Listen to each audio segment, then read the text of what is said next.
Esplode nel cuore della notte la rabbia dei senza lavoro di Sulcis Iglesiente, si materializza con blocchi sulla strada statale 131 e blitz a Villa Devoto a Cagliari nella sede della presidenza della regione. Precari, cassaintegrati delle industrie e dell'edilizia, alcuni rappresentanti delle partite IVA si sono dati appuntamento alle 3 del mattino al centro intermodale di Carbonia e quindi la decisione di marciare verso Cagliari. Un corteo ha raggiunto l'aeroporto di Elmas per una breve manifestazione, ma anche il porto di Cagliari in via Roma. Un gruppo ha raggiunto Villa Devoto, vedete le immagini proprio che si riferiscono a questo gruppo. Siamo qui in presidio sino a quando non ci daranno risposte, hanno detto i sindacalisti. Stiamo chiedendo che vengano pagati gli ammortizzatori sociali, visto che sino ad oggi solo poche persone hanno ricevuto gli indennizzi, mentre ci risulta che gli altri saranno pagati a settembre. Chiediamo inoltre che si sblocchino gli appalti e venga fatto ripartire il lavoro con l'avvio immediato del piano Sulcis, così nel Sulcis non si può più andare avanti. Allora sentiamo la voce di due manifestanti.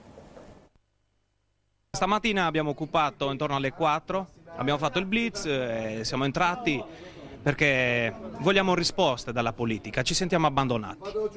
Il piano Sulcis è ora che decolli, ci sentiamo comunque, ripeto, abbandonati, basta con le pacche sulle spalle, oggi vogliamo risultati. Devono essere determinati, seri, non più presi in giro. Il popolo ha fame e ha bisogno di lavoro, questo chiediamo.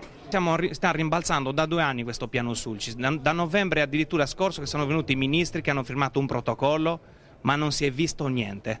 Solamente bugie, bugie e bugie. Sappiamo che tutto è virtuale per adesso. Dal momento che vedremo i fatti concreti, allora diciamo sì, il popolo crede, le imprese sono pronte comunque sia a mettere in moto l'economia. Vogliamo che gli appalti partano subito, immediatamente. Il territorio offre, quindi abbiamo i presupposti per la ripresa. Siamo qua per le promesse che ha fatto la Regione, che un mese fa abbiamo già fatto un altro presidio, hanno detto che da parte della Regione avrebbero sbrigato tutte le pratiche, invece siamo venuti a sapere che da 15.000 determine che dovevano essere spedite ne hanno spedito soltanto 600-700 determine.